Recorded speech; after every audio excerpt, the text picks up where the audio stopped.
শনিবার নবান্নের কাছে থাকা বাসস্ট্যান্ডে ডি আন্দোলনকারী সরকারি কর্মীদের সংগঠনের যৌথ মঞ্চে হাজির হলেন সিপিএম এর রাজ্য সম্পাদক মোহাম্মদ সেলিম।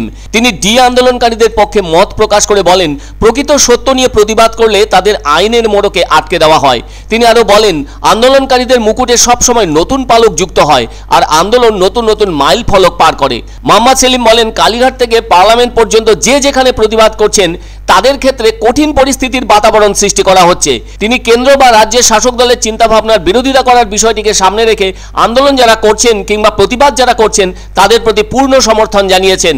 আর ওই প্রসঙ্গে তিনি বলেন, শাসক দলের যত স্বৈরতান্ত্রিক প্রবণতা বাড়ে তত বেশি করে মানুষের অধিকার কেড়ে নেওয়া হয়। তবে কলকাতার বুকে সরকারি কর্মচারীদের ডিএ নিয়ে আন্দোলন 11 মাসে পড়েছে। আর সরকারি কর্মচারীদের ওই আন্দোলন প্রসঙ্গে মোহাম্মদ সেলিম বলেন, বাধা দিলেই বাঁধবে লড়াই। সংগঠিত আন্দোলনে বাধা আসলে তা আরো শক্তিশালী হয়ে ওঠে। আসলে কলকাতার বুকে সংগ্রামী যৌথ মঞ্চের ডাকে সরকারি কর্মীদের বকেয়া মহার্ঘ ভাতা মেটানো প্রসঙ্গে আন্দোলনের পথে নেমেছেন তারা। যদিও মুখ্যমন্ত্রী সম্প্রতি অ্যালেন পার্কের অনুষ্ঠানের জায়গা থেকে আরো 4% ডিএ দেওয়ার কথা ঘোষণা করেছেন, আর সেটা 2024-এর 1 জানুয়ারি থেকে কার্যকরী হতে যাচ্ছে বলেও জানিয়েছেন। কিন্তু এতে আন্দোলনরত সরকারি কর্মচারীরা খুশি হননি। ওই মঞ্চের নেতা ভাস্কর ঘোষ জানিয়ে দিয়েছেন, ওই 4% ডিএ ঘোষণা মানেই বকেয়া থাকা 40% ডিএর হিসেব অনুযায়ী তা মাত্র 10 ভাগের 1 ভাগ। ফলে তাদের ওই আন্দোলন তারা নবান্নের সামনে যেন নিয়ে এসেছেন। আর তাই 22 থেকে 24 ডিসেম্বর পর্যন্ত তাদের আন্দোলন এখানে জারি থাকছে।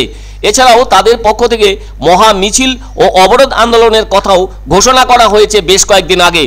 কেননা তাদের ওই আন্দোলনের মূল উদ্দেশ্য শুধুমাত্র নিজেদের বকেয়া মহার্ঘ ভাতা পাওয়ার বিষয়ই নয়, রাজ্যের বিভিন্ন ক্ষেত্রে 6 লক্ষ শূন্য পদে স্বচ্ছ নিয়োগ ও অস্থায়ী কর্মীদের জন্য পৃথক ওয়েস বোর্ড তৈরি করা, আবার তাদের স্থায়ীকরণের ব্যবস্থা করা এবং একই নিয়োগের ক্ষেত্রে সমবেতনের ব্যবস্থা করা।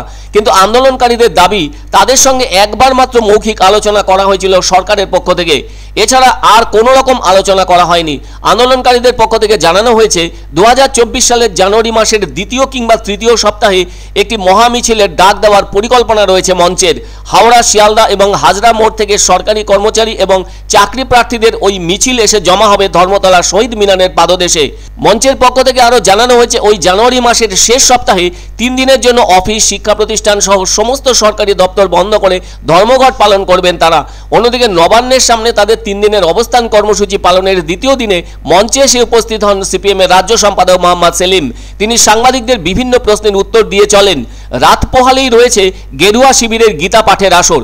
এ প্রসঙ্গে মোহাম্মদ সেলিম বলেন, ধর্মকে বর্ম করে অপকর্ম করতে সুবিধা হয়।